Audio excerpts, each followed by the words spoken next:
महत्त्वाची जी आकडेवारी आहे की ज्याच्याबद्दल आपण आता बोलत होतो की कन्व्हर्जन म्हणजे मतं मिळाली नाहीत हा प्रश्नच नाही आहे. त्यांना मतं मिळालेलीच दिसत आहेत. बघा JDU ही BJPला 47 लाख मतं मिळाले, 47.5 लाख, आणि JDUला 42 लाख. म्हणजे ही जर मतं एकत्र केली तर जवळपास 1 कोटीच्या आसपास मतं त्यांना मिळालेली आहेत. आणि लोजपाची जर त्याच्यामध्ये पकडली तर 1 कोटी मतं होतात एक्झॅक्टली. आणि जर ती RJDची 51 लाख, काँग्रेसची 18 लाख, म्हणजे त्यांना पण 60-70 लाख मतं मिळालेली आहेत. म्हणजे बाकीचे छोटे मोठे पक्ष आहेत त्यांच्यासोबत CPIMLला 7,18,000 मतं आहेत, कमी मतं नाही आहेत. CPIMला 1,26,000 आहेत. BSP नव्हती त्यांच्यासोबत, पण इतर जे आहेत आणि इतरांना सुद्धा 31 लाख मतं मिळाली. म्हणजे जर महायुतीला एका प्रकारे जर 1 कोटी मतं मिळाली असतील तर तिकडे तेजस्वी यादवांना सुद्धा काही कमी नाही, 51 लाख मतं एकट्या तेजस्वी यादवांना मिळालेली आहेत, निम्मी मतं. कन्व्हर्जन का नाही होऊ शकलं? इतकी मतं मिळून सुद्धा म्हणजे या आकडेवारीचं विश्लेषण कसं करायचं? म्हणजे मी चोरमारे सरांकडे पण येणार आहे. म्हणजे इतकी मतं मिळून सुद्धा जागा जर तेवढ्याच असतील, 37 मधल्या त्यांच्या किती दाखवत आहेत? 27 जागा. 27 जागा आहेत. म्हणजे 50 लाख मतं मिळून 27 जागा मिळत असतील तर याचा अर्थ उघड आहे की एखाद्या मतदारसंघामध्ये भरभरून मतदान झालेलं आहे आणि दुसरीकडे झालेलंच नाही आहे. त्याशिवाय असं होऊ शकत नाही ना, कारण एक समान वाटप जर झालं असतं त्या मतांचं तर प्रत्येक ठिकाणी आकडा वाढला असता. तसं होताना दिसत नाही. आपल्याला तर बायफर्केशन बघायला पाहिजे, कुठल्या मतदारसंघात त्यांना कितीचं मार्जिन मिळालंय किंवा किती झालंय. मला असं वाटतं की काही ठिकाणी खूप जास्त मतदान झालंय आणि काही ठिकाणी अजिबात झालेलं नाही. त्यामुळे जिथे जास्त झालंय तिथली आकडेवारी जास्त दिसते आणि जिथे झालेलं नाही तिथे त्यांना जागा जिंकण्यामध्ये अपयश आलेलं दिसतंय. आता हे आकडेवारी काही फायनल नाही आहे. मला वाटतं ट्रेंड अजून सुरू आहे, अजूनही ट्रेंड चालू आहे. आकडेवारी जाहीर व्हायची राहिली अजून, पण तरी हा जर एक ज्याला आपण म्हणतो शीतावरून भाताची परीक्षा असेल तर हा ट्रेंड तेच दाखवतोय ना की मतं मिळत आहेत तुम्हाला. म्हणजे मी आता जे ॲट अ ग्लान्स जे पॉकेटमध्ये ॲट अ ग्लान्स जे बघतोय ना ते भरभरून आपल्याकडे जसे निवडून आले होते 50,000 40,000 तसं दिसत नाहीये. इथं कोणीतरी 4,000 2,000 मोस्टली जे लोक निवडून आलेले दिसत आहेत किंवा इथं ज्या आघाड्या सुद्धा दिसत आहेत त्या खूप साऱ्या कमी मतांनी दिसत आहेत. म्हणजे 8,000 2,000 7,000. चोरमारे सर कसं विश्लेषण करायचं याचं? मला आता तुम्हाला सांगतो, हा जो फरक आहे ना दोन्ही आघाड्यांच्यातला, हा फरक काही काळात आपल्याला अजून कमी झालेला दिसेल असं मला वाटतं. त्याचं कारण असं, साधारण 25 फेऱ्या आहेत अभिजित, 25 ते 30 फेऱ्या आहेत आणि त्यातल्या 7-8 फेऱ्या आतापर्यंत झालेल्या आहेत. त्यामुळे लक्षात घ्या.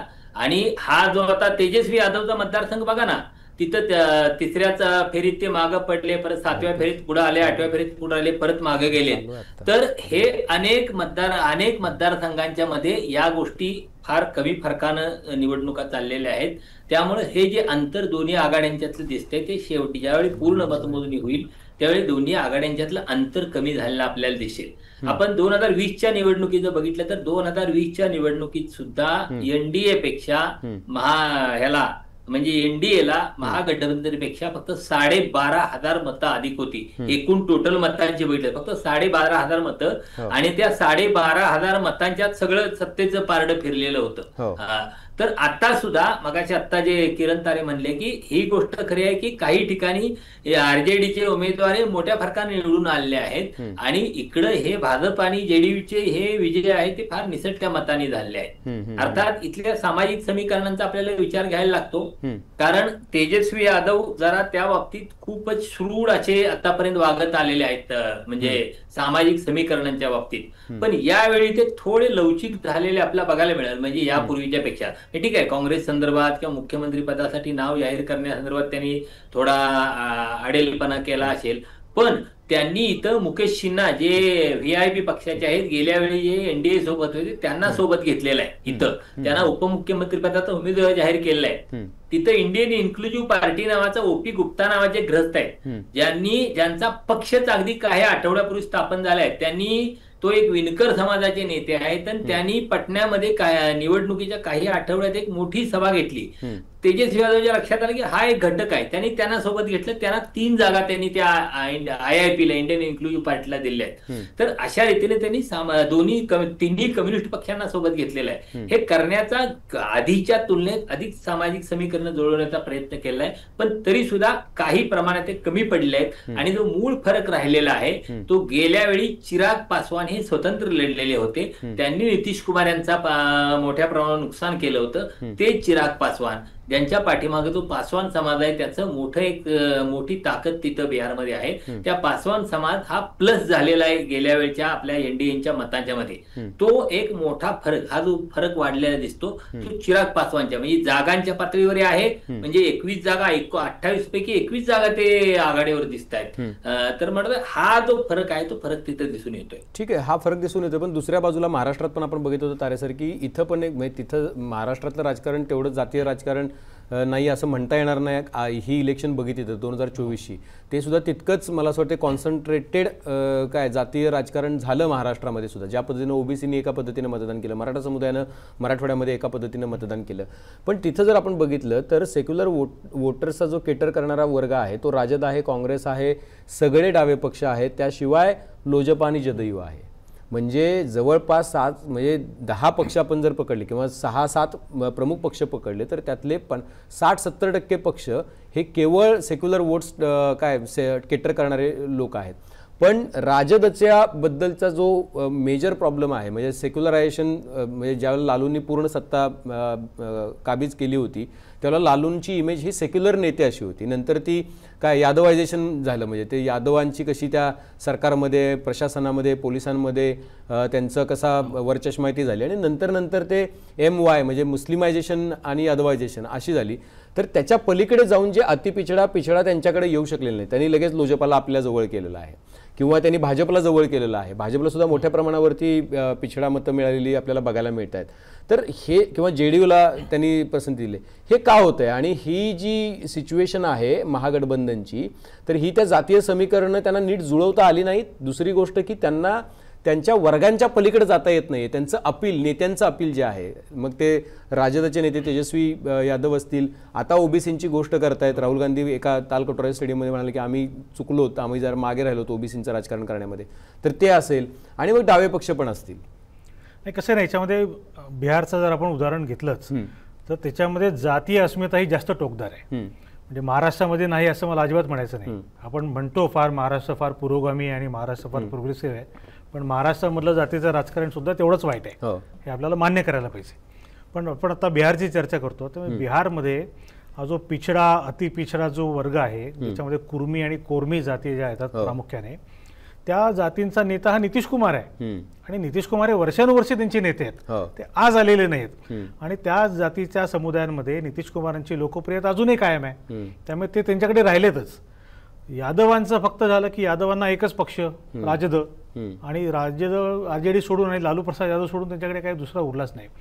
मुस्लिम मतं यावेळेला सरप्रायझिंगली मुस्लिम मतांमध्ये फूट पडलेली आपल्याला बघायला मिळते. म्हणजे आपल्या सर्व्हेमध्ये, ॲक्सिसच्या सर्व्हेमध्ये सुद्धा हे दिसलं की मुस्लिम मतं 100% जी जायला हवी होती महागठबंधनकडे ती गेलेली नाहीत. त्यातली 80% मतं महागठबंधनला गेलीत आणि 20% मतं ही NDAकडे गेलेली आहेत.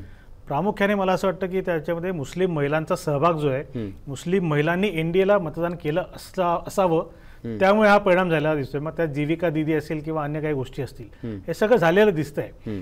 जातीच्या आधारावर निवडणूक झाली आहे तर खरं आहे, पण त्या जातीची मोड बांधण्यामध्ये अयशस्वी ठरलेत काँग्रेसचे नेते, हे तर स्पष्टपणाने दिसतंय. काँग्रेसचा नेता कोण? राहुल गांधी.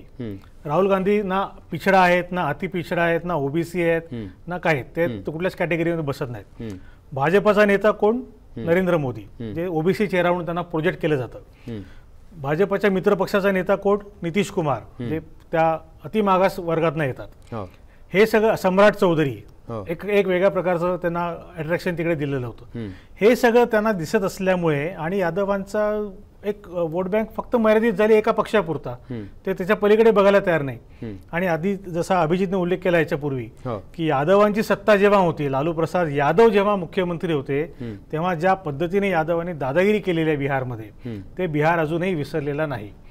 20-22 वर्षानंतरही त्या दादागिरीची दहशत जर कायम असेल तर ते जातीच्या आधारावर जाणारच. म्हणजे यादव नको म्हणून अन्य कोणाला द्या असं पण झालं असेल, या पण गोष्टींची शक्यता तिकडे आहे. पण हे एक गोष्ट नक्की आहे की जातीच्या आधारावर जेव्हा झालं तेव्हा मतदार आणि उमेदवार या दोघांची जात मॅच झाली तर मतदान होत आहे. इकडे काय झालं, आता भूमिहार समाजाची मतं जी होती, भूमिहार तसे तथाकथित आपण त्यांना उच्चवर्णीय म्हणतो, अशा त्या कॅटेगरीवर मोडणारे जमीनदार लोक आहेत, श्रीमंत आहेत, पैशाने त्यांना काही कमतरता नाही पैशाची.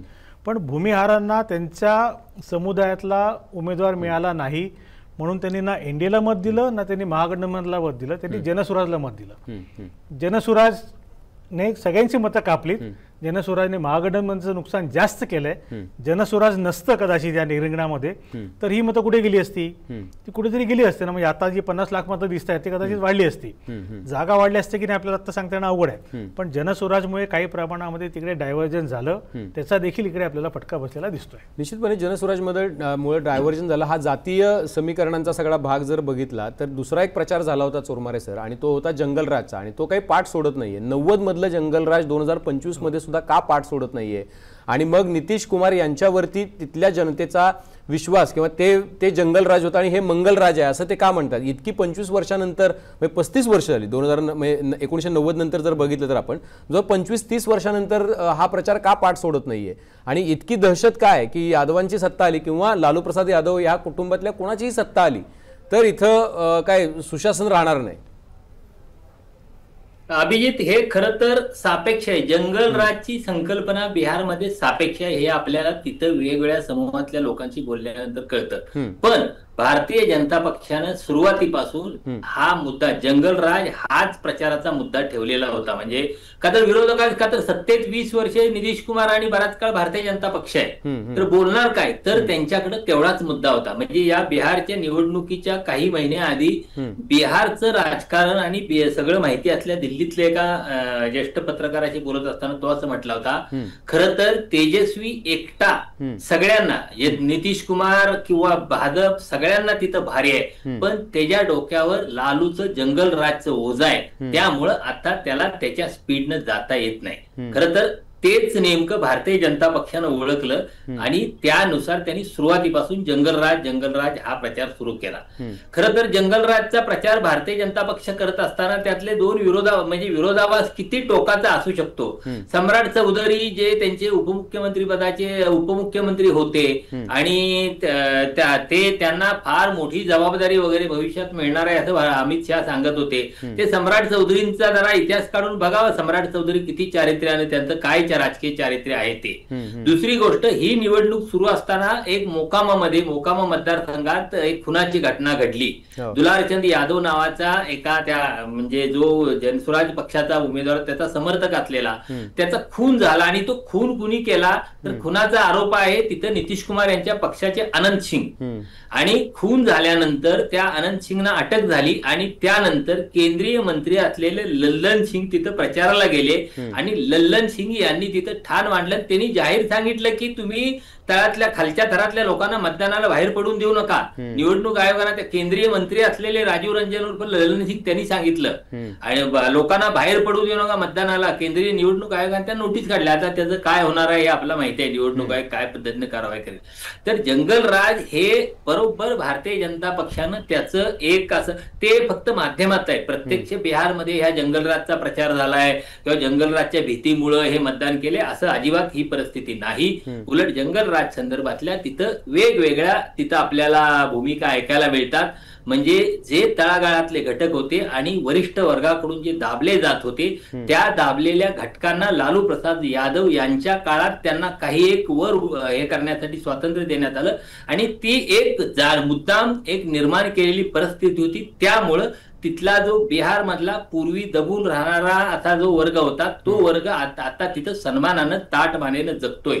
हे तिथलं ते कॉन्ट्रीब्युशन सांगितलं. त्यामुळे जंगलराज ही कन्सेप्ट भारतीय जनता पक्षाने प्रचारात केली असेल त्याचा फार तिथं परिणाम झालाय असं नाही. इथं निवडणुकीत जो निकालावर परिणाम झालाय तो परिणाम जी जीविका देती, म्हणजे 1 कोटी महिलांच्या खात्यावर तुम्ही निवडणुकीच्या तोंडावर 10,000 रुपये टाकता, हा भाग आहे. त्याच्या आधी नितीश कुमार यांनी दारूबंदी केल्यामुळे नितीश कुमार यांना जे महिलांचं मोठं समर्थन मिळालंय ते समर्थन, किंवा नितीश कुमार यांनी आपलं तिथं कुर्मी हा समाज फार छोटा समाज आहे जो तिथं निवडणुकीवर अजिबात तिथला काही मोठा प्रभाव पाडू शकत नाही. पण तरी ती गोष्ट ओळखून नितीश कुमार यांनी महादलित आणि अतिपिछडा हे जे 2 दलितांच्यातले काही ज्या सत्तेच्या बाहेर सगळ्या परिघाच्या बाहेर असलेल्या जाती आणि ओबीसींच्यातल्या काही सगळ्या परिघाच्या बाहेर असलेल्या जाती, या जातींचं एक स्वतंत्र संघटन उभारून त्यांचं समर्थन आपल्या पाठीमागे उभं केलं आणि मला वाटतं या सगळ्याची परिणती या यशामध्ये दिसते. आणि मगाचपासून आपण चर्चा केली त्या पद्धतीनं काँग्रेसनं तिकीट वाटपात घातलेला घोळ गोंधळ आणि त्या तिथली जी भारतीय जनता पक्षाकडे जी एक सुनियोजित यंत्रणा होती, म्हणजे कुठल्या मतदारसंघात कुठले मुद्दे फोकस करायचे या संदर्भातली सुद्धा रणनीती होती. म्हणजे जिथं राष्ट्रीय जनता दलानं काही जे उमेदवार दिलेले असतील जे गुन्हेगारी पार्श्वभूमी होते तिथं जंगलराजचा मुद्दा फोकस करायचा, जिथं मुस्लिम उमेदवार दिले असतील तिथं जाऊन हिंदू मुस्लिमाचं करायचं, योगींना तिथं न्यायचं आणि वेगळ्या भागात वेगळ्या पद्धतीने लोकांनी जाऊन तिथं एक प्रचाराची रणनीती, एक सुनियोजित रणनीती होती. त्या रणनीती आणि प्रचाराची मोठी यंत्रणा भारतीय जनता पक्षाकडे होती. हे बघा, नरेंद्र मोदी, अमित शहा, योगी आदित्यनाथ तिथपासून ते भाजपचे सगळे मुख्यमंत्री, बहुतेक सगळे केंद्रीय मंत्री, नितीश कुमारांची फलटण, ही सगळी यंत्रणा एकीकडे. आणि इकडून प्रचारला कोण? तेजस्वी यादव हाच एकमेव स्टार प्रचारक होता. राहुल गांधी प्रचारात होते, पण ज्या फ्रिक्वेन्सीनं भारतीय जनता पक्षाचे नेते नरेंद्र मोदी आणि अमित शहा होते तेवढी फ्रिक्वेन्सी राहुल गांधी यांची प्रचारातली नव्हती. हे नीट आपल्याला वस्तुस्थिती तपासल्यानंतर लक्षात येऊ शकेल. तर अशी अनेक कारण आहेत. त्यामुळे जंगलराज ही सापेक्ष कल्पना आहे आणि ती 20 वर्षे तुम्ही आहात ना सत्तेवर, मग 20 वर्षानंतर पुन्हा जंगलराजची आठवण करून दिली म्हणून लोक विरोधात केलेत असा मुद्दा नाही. इथं जी बिहारच्या निवडणुकीसंदर्भात अनेक कारणं आहेत, अनेक गोष्टी आहेत, अनेक मुद्द्यांची इथं चर्चा करता येते. आता दुसरा तिथला एक मुद्दा गमतीशीर तुम्हाला सांगतो. आपल्याकडं अमित शहा आल्यानंतर मुख्यमंत्री, दोन्ही उपमुख्यमंत्री, भाजपचे सगळे मंत्री रांगेत नमस्कार करायला, चरणस्पर्श करायला उभे असतात. भाजपच्या बिहार मधल्या पटनातल्या कार्यालयात अमित शहा यांचं असा टिकली एवढा फोटो सुद्धा कुठं दिसत नाही. भाजपच्या बिहार मधल्या प्रचार यंत्रणेत अमित शहाचे फोटो कुठेही दिसला नाही. तिथे मोदींचे फोटो होते, नितीश कुमारचे फोटो होते आणि भारतीय जनता पक्षाचे नेते म्हणून JP नड्डांचे फोटो होते. अमित शहाना बिहारच्या निवडणुकीत तितकं फारसं तिथं म्हणजे दिसतच नव्हते. तिथं ते प्रचारात होते, सभा त्यांनी घेतल्या, बाकी त्या एकूण सगळ्या रणनीतीमध्ये असतील. पण हे जाणीवपूर्वक केलं का काय माहित नाही, कारण तिथं पुन्हा गुजरातचे लोक येतात, बाहेरी लोक बिहारचं राजकारण ठरवणार का या पद्धतीचा एक प्रचार याच्याकडून आपल्या तेजस्वी यादव यांच्याकडून होत होता. बिहारचं भवितव्य बिहारच्या लोकांच्या हातात राहू दे, बाहेरच्या लोकांच्या हातात देऊ नका हा मुद्दा होता. त्यामुळे असेल कदाचित अमित शहा यांना फारसं तिथं त्यांनी फार फ्रंटवर ठेवलं नसेल. तर अशी अनेक कारणं आहेत तिथं. पण जंगलराजचा मुद्दा हा